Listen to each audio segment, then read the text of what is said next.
सायंकाळच्या सुमारास आंदोलन आटोपल्यानंतर बसने घरी परत जात असताना वाटेत खड्ड्यात अचानक बस उसळल्याने एका अंगणवाडी मदतनीसच्या डोक्याला जबर मार लागल्याने यात अंगणवाडी मदतनीसचा मृत्यू झाल्याची घटना घडली होती।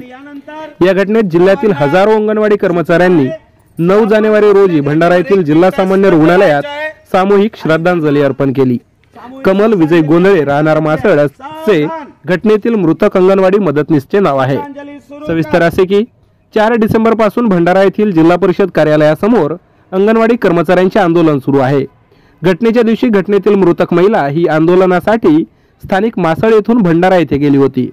सायंकाळच्या सुमारास आंदोलन आटोपल्यानंतर ती बसने घरी परत येण्यासाठी निघाली।